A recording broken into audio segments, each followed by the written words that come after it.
प्रथमा स्कंद अथ प्रथमो अध्याय।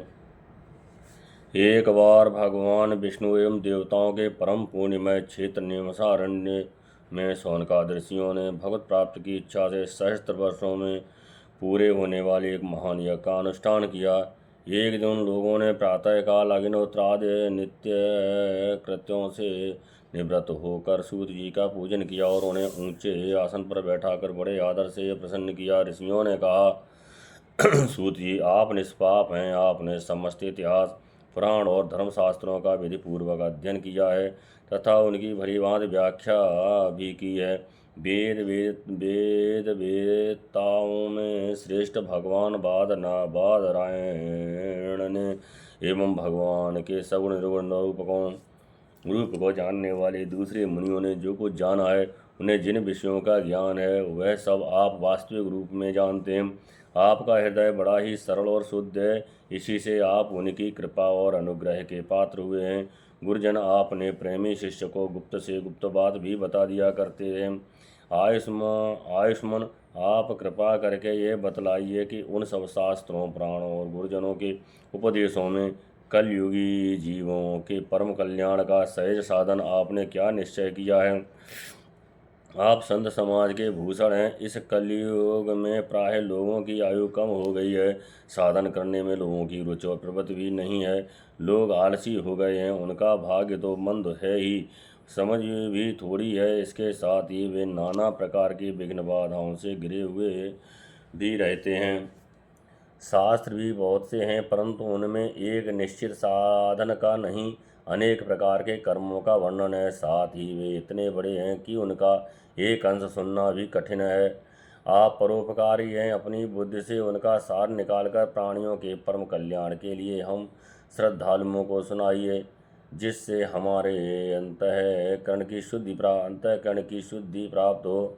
प्यारे सूत जी, आपका कल्याण हो। आप तो जानते ही हैं कि यदुवंशियों के रक्षक भक्तवत्सल भगवान श्री कृष्ण वासुदेव की धर्मपत्नी देवकी के गर्भ से क्या करने की इच्छा से अवतीर्ण हुए हैं, हम उसे सुनना चाहते हैं। आप कृपा करके हमारे लिए उसका वर्णन कीजिए, क्योंकि भगवान का अवतार जीवों के परम कल्याण और उनकी भगवत प्रेममयी समृद्धि के लिए ही होता है। ये जीव जन्म मृत्यु के घोर चक्र में पड़ा हुआ है।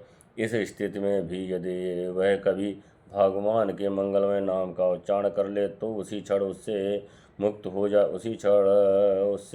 जाए, क्योंकि स्वयं भय भी भगवान से डरता रहता है। सूत जी, परम भक्त और परम शांत मुनिजन भगवान के श्री चरणों की शरण में ही रहते हैं, अतएव उनके से स्पर्श मात्र से संसार के जीव तुरंत पवित्र हो जाते हैं। इतर गंगा जी के जल का बहुत दिनों तक सेवन किया जाए तब कहीं पवित्रता प्राप्त होती है। ऐसे पुण्यात्मा भक्त जिनकी लीलाओं का गान करते रहते हैं, उन भगवान का कलिमलहारी पवित्र यश भला आत्मशुद्धि की इच्छा वाला ऐसा कौन मनुष्य होगा जो श्रवण न करे। वे लीला से ही अवतार धारण करते हैं। नारदाद महात्माओं ने उनके उदार कर्मों का गान किया है। हम श्रद्धालुओं के प्रति आप उनका वर्णन कीजिए। बुद्धिमान सूत जी, सर्वसमर्थ प्रभु अपनी योग माया से स्वच्छंद लीला करते हैं। आप उन श्री हरि की मंगलमयी अवतार कथाओं का वर्णन कीजिए। पूर्ण कीर्त भगवान की लीला सुनने से हमें कभी भी तृप्त नहीं हो सकती, क्योंकि रसज्ञ श्रोताओं को पद पद पर भगवान की लीलाओं में नए नए रस का अनुभव होता है। भगवान श्री कृष्ण अपने को छिपाए हुए थे, लोगों के सामने ऐसी चेष्टा करते थे मानो कोई मनुष्य हो, परंतु उन्होंने बलराम जी के साथ ऐसी लीलाएं भी की हैं, ऐसा पराक्रम भी प्रकट किया है जो मनुष्य नहीं कर सकते। कलयुग को आया जानकर इस वैष्णव क्षेत्र में हम तीर्थकालीन सत्र का संकल्प करके बैठे हैं। श्री हरि की कथा सुनने के लिए हमें अवकाश प्राप्त है।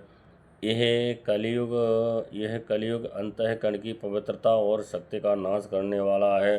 इससे पार पाना कठिन है। जैसे समुद्र से पार जाने वाले को कर्णधार मिल जाए, उसी प्रकार इससे पार पाने की इच्छा रखने वाले हम लोगों से ब्रह्मा ने आपको मिलाया है। धर्म रक्षक ब्राह्मण भक्त योगेश्वर भगवान श्री कृष्ण के अपने धाम में पधार जाने पर धर्म ने जब किसकी शरण ली है, ये बताइए। श्रीमद्भागवते महापुराणे परमहंस्याम संहितायां प्रथम स्कंदे निमिषोपाख्यानो प्रथमो अध्याय।